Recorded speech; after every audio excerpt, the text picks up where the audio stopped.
Recently tragedy हुई वायनाड में, landslide हुई। आप एक पर्यावरणविद हैं, तो एक एनवायरमेंटलिस्ट होने के नाते आप क्या कारण समझते हैं कि आपके अकॉर्डिंग क्या रीजंस रहे जो करीब 350-400 लोग अभी तक के आंकड़ों के अनुसार अभी जीवित नहीं हैं? देखिए, सनातन संस्कृति के संवाहक हैं हम सब।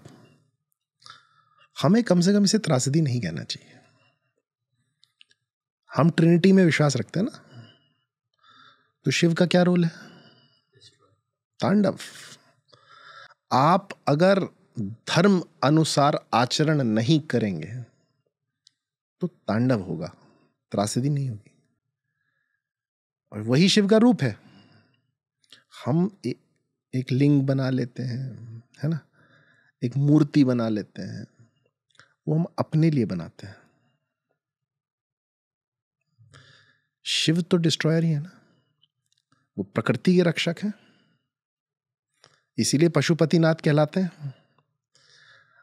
आप पशुओं पे हिंसा कर कर, मद्यपान कर कर, मांस भक्षण कर कर एक जगह का नाम रख देंगे रामबाड़ा,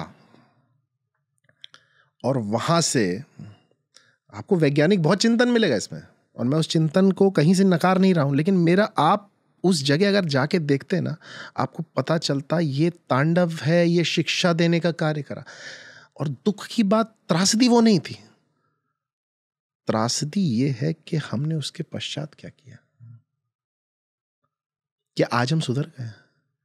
क्या कॉन्क्रेटाइजेशन ऑफ केदारनाथ या other Holi places in Himalayas, क्या उस पे विराम लगा?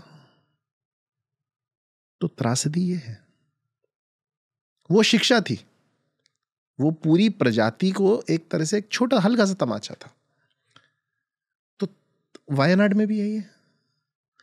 आप देखिए कि जो सबसे इकोलॉजिकल सेंसिटिव पारिस्थितिकियां हैं, जोन्स हैं, वहां पर जो आपका विकास है वो वैसा विकास नहीं हो सकता जैसा दिल्ली में। खैर, दिल्ली में भी आपने देख लिया विकास कैसा है और कहां तक वो स्थिर है। मैं नहीं कर रहा उसकी विवेचना, उसका अवलोकन, उसका क्रिटिसिज्म, लेकिन आप हर जगह अगर वैसे ही विकास की अवधारणा को, उसी विषाक्त सोच को आप पुष्पित करेंगे, आप पल्वित करेंगे, तो जो फल आएगा वो फल जो है वो विष से भरा ही आएगा। तो ये त्रासदी है केदारनाथ की। असली त्रासदी 2013 के बाद से है कि हमने उसमें कोई सीख नहीं ली। अभी क्या लग रहा है आपको केदारनाथ में त्रासदी नहीं हो रही है? रोज के विजुअल्स आ रहे हैं, पूरा पैदल मार्ग तबाह हो चुका है, और इतना भयानक स्थिति है कि 5 साल से 10 साल में, मैं भविष्यवाणी कर रहा हूं आपके चैनल के माध्यम से, जितना हमारा लोअर हिमालयस का रीजन है वो रहने लायक नहीं बचेगा। हर मौसम जो है वो त्रासदी रहेगा, हर मौसम। तो ये तो हमें अपनी विकास की अवधारणा का अवलोकन करना चाहिए कि उसके केंद्र में क्या है। क्या उसके केंद्र में प्रकृति के साथ समन्वय है? सोचिए इस बात को। क्या उसमें वो ईश तत्व की बात है जो हम करते हैं? क्या ऐसे ही तीर्थ यात्रा करी जाती है? क्या इतने, अब मैं साइंटिफिक बात करूं, इतना भूकंपीय प्लेटें जो है, न्यू यंग फोल्ड माउंटेन है, सीस्मिक जोन है, क्या इतने हेलीकॉप्टर वहां उड़ाए जाने चाहिए? क्या वहां की जो प्रजातियां हैं जो हमसे पहले शिव की हकदार हैं, क्या उनके बारे में कोई विचार, कोई मंथन, कोई सोच हमारी इस अवधारणा में है?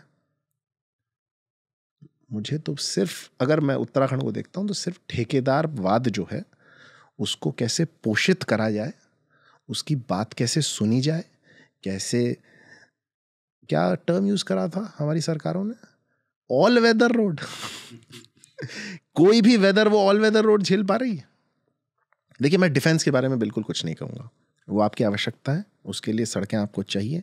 मैं वैसा पर्यावरणविद नहीं हूँ कि मैं सिर्फ इसीलिए कंडेम कर रहा हूँ कोई चीज़ कि उसको कंडेम करना मेरी ड्यूटी है। नहीं, मैं उसके लिए बिल्कुल कुछ नहीं कह रहा हूँ। लेकिन तीर्थ जो है उनकी एक गरिमा होती है, उनका गौरव होता है, वो एक सांस्कृतिक परंपरा से उपजी हुई यात्रा है। उसको वापस आपको उसी गौरव और गरिमा पे लाना पड़ेगा, उसी साधना के साथ हमें तीर्थ करना पड़ेगा। ये जो इंस्टाग्राम रील बनाने वाला तीर्थ है, ये जो उपभोक्तावाद वाला, जो जिसे लालच और लोलुपता की संस्कृति जिसका पोषण कर रही है, ये तीर्थ हमें नहीं चाहिए।